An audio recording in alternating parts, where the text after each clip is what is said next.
In 53 years, no human being has traveled beyond low Earth orbit. But this year, 4 astronauts will strap into a spacecraft and punch through that invisible wall, traveling farther from Earth than any living person ever has. And what they're about to experience will make everything Apollo accomplished look, in the most respectful way possible, like a prototype.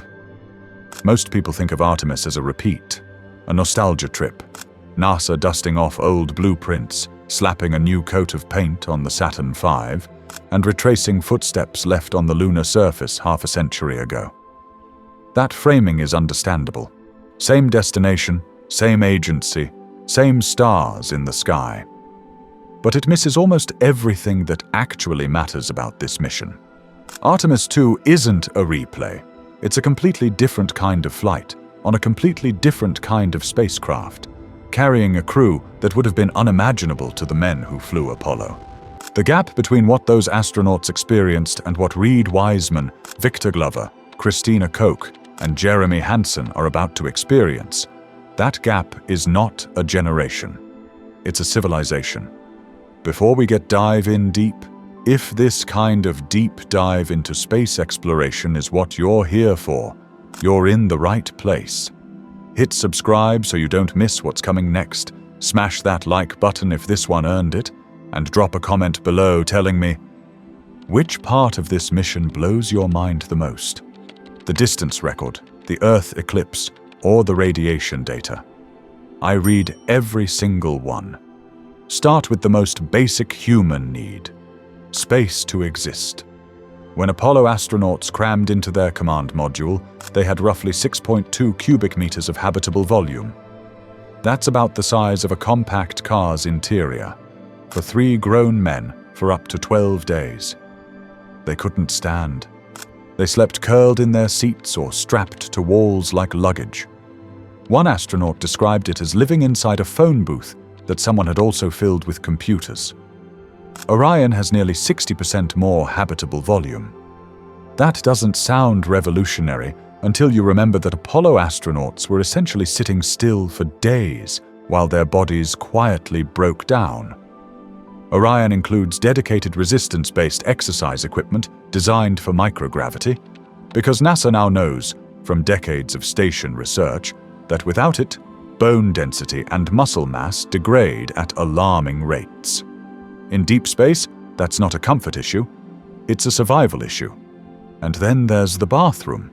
Apollo astronauts used bags, literal bags, attached to their bodies with adhesive rings, in a pressurized capsule with 2 other people and no privacy. There is a famously candid passage in the Apollo 10 transcript, 3 astronauts, in the most advanced vehicle humanity had ever built, trying to identify whose waste was floating through the cabin. That is not a joke. That is the documented historical record. Orion has a dedicated hygiene bay, a real toilet, running water. The psychological weight of that single upgrade, the simple dignity of basic privacy, is measurable across a 10-day mission in ways that go far beyond comfort. Now let's talk about power, because power determines almost everything a spacecraft can do. Apollo ran on fuel cells, brilliant engineering, but finite. They run out. Apollo 13 didn't just have an explosion, it had an explosion that destroyed the fuel cells, forcing the crew to shut down nearly every system and drift in the dark 321,860 kilometers from Earth, surviving on one precisely timed engine burn done mostly by hand. Orion is solar-powered. 4 large arrays extend from the European service module, spanning about 19 meters tip to tip. As long as there's sunlight, there is electricity, essentially unlimited, by Apollo standards. Heaters run continuously, computers stay on. Communication systems operate at full power for the entire mission, not rationed carefully to preserve what little capacity remains. Speaking of communication, this is where the gap between 1972 and now becomes almost surreal. Apollo video was broadcast in analog over narrow radio bands, degraded by distance. Photos were physically developed after landing. Mission control flew partially blind, working from incomplete, real-time data. Artemis II carries laser communication systems capable of transmitting at rates orders of magnitude beyond anything Apollo had. Medical sensors on the crew will stream continuous biometric data. High-resolution imagery will reach Earth in near real time. If something begins going wrong inside that capsule, hundreds of engineers in Houston will know about it faster and in more detail than Apollo crews could have communicated anything at all. Now here's what almost nobody talks about when they discuss this mission. Artemis II will carry its crew farther from Earth than any human being in history has ever traveled. The current record belongs to Apollo 13, not intentionally, but because their emergency trajectory swung out to a maximum distance of 400,171 kilometers. That record has stood for 53 years. Artemis II's planned trajectory extends beyond 450,000 kilometers. The crew will pass that 53-year-old emergency record on purpose, on a planned heading, and keep going. At that distance, the speed of light takes 1.5 seconds one way. When Jeremy Hansen, Canada's first deep space traveler, the first non-American on a lunar mission, speaks to mission control, there is a 3-second round-trip delay in every exchange. It's not much, but it's enough to feel. Enough to remind you that you are genuinely, measurably far from home in a way the International Space Station, circling just 408 kilometers above Earth, never really conveys. And then there's what they'll see. The Oriental Basin, one of the largest impact craters in the solar system, spanning roughly 930 kilometers across, sits on the western limb of the Moon, in a region Apollo trajectories never closely approached. Artemis II's path brings the crew alongside lunar terrain no human eyes have ever observed at close range. They will see in real time geological formations studied only through robotic probes and orbital cameras. At one point, they will watch Earth eclipse the Sun. Not a solar eclipse, an Earth eclipse. Our planet will pass directly between the spacecraft and the Sun, blocking it completely. The Sun will be ringed by a thin red halo, a circle of every sunrise and every sunset, happening simultaneously around the entire Earth, compressed into a single glowing ring around a dark sphere. No Apollo crew experienced this. No human being ever has. These 4 astronauts will be the first. While that unfolds, the biological experiments aboard will be running continuously. Radiation is the defining threat of deep space. More serious than vacuum, more serious than micrometeorites. Inside low Earth orbit, the Van Allen belts and Earth's magnetic field absorb much of the damage. Beyond them, exposure increases sharply. Apollo crews absorbed meaningful doses, but their missions were short.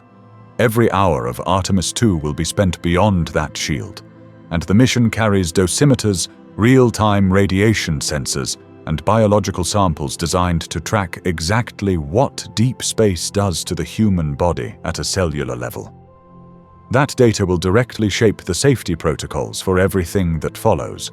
The Lunar Gateway, and eventually crewed missions to Mars lasting not 10 days, but 3 years. Victor Glover will become the first black astronaut to travel to deep space.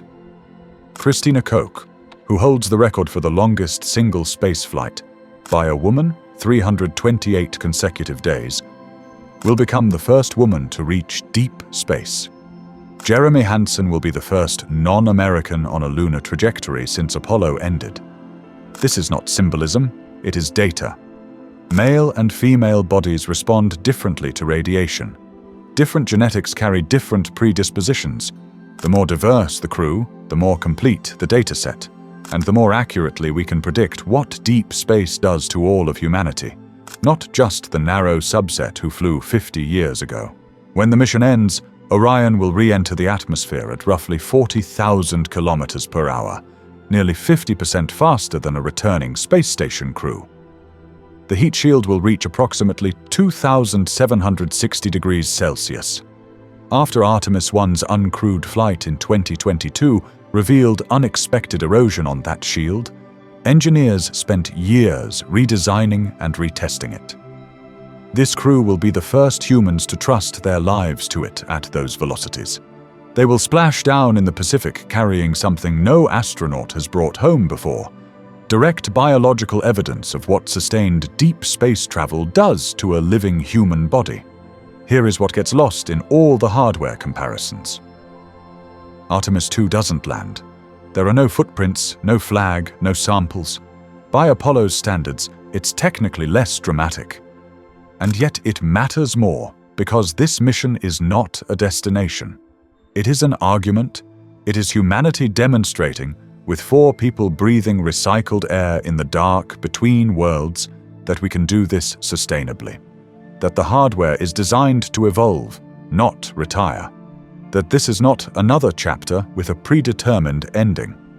When Armstrong stepped onto the moon in 1969, the decision of what came next had already been made. Nothing.